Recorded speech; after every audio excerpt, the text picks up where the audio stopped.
All right, so is GTA 6 coming to the Nintendo Switch 2? I already understand how that sounds to a lot of y'all right now listening, but hear me out, see where I'm going with this, and by the end of the video, you may just still feel exactly how you do right now, but at least you would have heard a brother speak about it, you know what I'm saying? Now, Rockstar just today announced Red Dead Redemption for all current gen consoles. It wasn't the Red Dead announcement that I was looking for. I was hoping for the Red Dead 2. That would have been nice to play this year. That's all right though. Switch 2 version is going to take full advantage of the hardware. It's going to support DLSS, HDR, mouse controls. I'm really looking forward to that. Game runs at 60 frames per second. It doesn't specify what resolution, but it says gameplay at a high resolution. So I think they're going to be using DLSS to either get an upscaled 4K image or 1440p, something like that. But either way, doesn't matter. It's DLSS. It's going to look beautiful. It's going to run great. This is a 360 PS3 game, so that should be expected. It's not the biggest deal in the world, but it is nice to see Rockstar themselves as developers clearly had dev kits a while back. If they're using all these features, 360 game or not, if you're implementing mouse controls, HDR, DLSS, they clearly didn't rush this port, which means they've had dev kits for a good little while.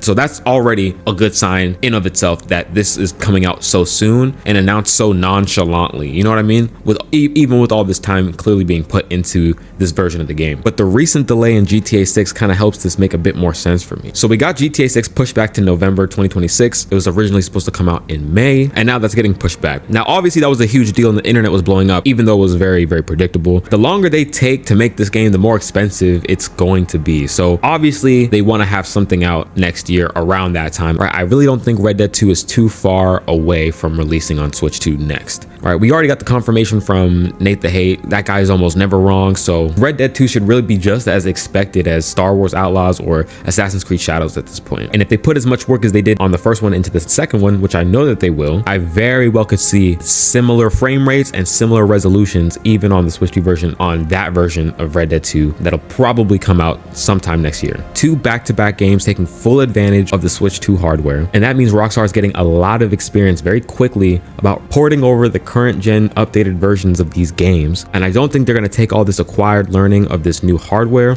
and just stop at Red Dead 2. Obviously GTA 6 is coming to current gen PS5, Xbox Series X, and also the Xbox Series S. And I really feel the Series S version is going to be that bridge that allows GTA 6 to show up on the Nintendo Switch 2 at some point. And a lot of the argument that I hear about that is that the Series S might be capable of this game, but even that would be too demanding for the Nintendo Switch. If this game comes out on Series S and it's 30 FPS, which it more than likely will be, obviously a lot of people feel that that's indication enough that if the Series S needs to run this game at 30 FPS, then the Switch 2 wouldn't even be able to hit that. And that almost makes sense unless you look at all the third-party games. You can make that exact same argument for a lot of third-party games that came out on Series S this year at 30 FPS as a reason as to why it wouldn't show up on Switch 2. A lot of current gen games that came out this year on both Series S and Switch 2 both ran at 30 FPS. Games like Chronos: The New Dawn, Borderlands 4, both run at 30 FPS on Series S and the Switch 2. Even games that came out last year like Star Wars Outlaws or Assassin's Creed Shadows that came out March just this same year, both run at 30 FPS, and AC Shadows is showing up on Switch 2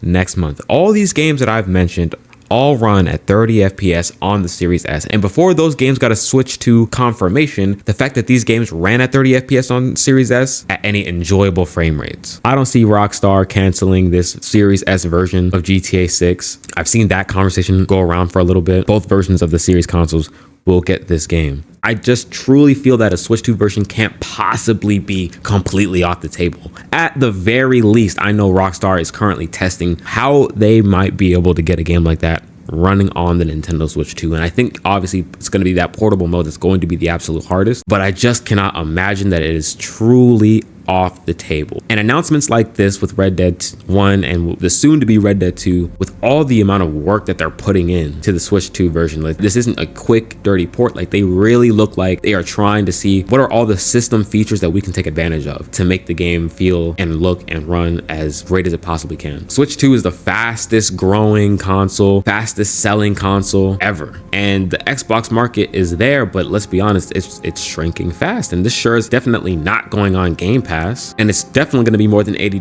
Rockstar spending $1 billion on it to development. They want that return back, and let's be honest, and I'm not saying that they'll crash and burn without Switch 2, but that's definitely money on the table. GTA is a big enough IP that where even people that own a Switch, a Nintendo console will buy it. It's big enough of an IP to where regardless of what system it's on, even on a Nintendo platform, it'll sell. And we have plenty of third-party games on Switch 2 that act in similar ways. Cyberpunk's a huge IP. That game was one of the best third-party games selling since day one on the Nintendo Switch. Madden, another huge franchise. Ever since it released, constantly topping the charts. Even Star Wars Outlaws recently got back up in the top 5 a little after that new demo of it dropped and more people got a chance to try it out. Big, huge IPs, even on a Nintendo platform, can find great success. And if the system is selling this quickly, an IP like GTA on it, especially GTA 6, would absolutely sell. So it's definitely at the very least money on the table for the most expensive game ever developed, $1 billion. If you can get a comparable port on it on Series S and a version of that on Switch 2, would they really skip it? Would they really skip that? I don't think so. That's all that I'm saying. No, I'm not saying that it's showing up or it's not. I'm not saying either way, but I will say that I think it's possible. I think it's on the table. I think it's in the conversation. I think it's being tested as we speak. Rockstar is testing if GTA 6 can show up on the Switch 2 at some point. Day and date, probably not. But 6 months, 8 months from launch, a year from launch, 2027 even, a Switch 2 port, I could see it happening. And honestly, I'm gonna wait. I'm gonna give it 6 months to a year before I even bother with GTA 6 because I'm not paying $100 for that game. But let me know, what do you guys think about this? You guys picking up Red Dead? I picked it up on the original Switch. I got it on sale for like 20 bucks. So I'm gonna get this free ass update. Red Dead 2 will definitely show up next year. I honestly couldn't care less about GTA 5. People talk about that game still, and I really don't even care if that game never shows up. But I really would like to see what Rockstar would be able to do with something like GTA 6, at the very least, what it looks like during their testing. Anyways, let me know what you guys think about this down in the comment section below. Thank you guys so much for watching. Appreciate you. And I'm gonna catch y'all in the next video. Peace out.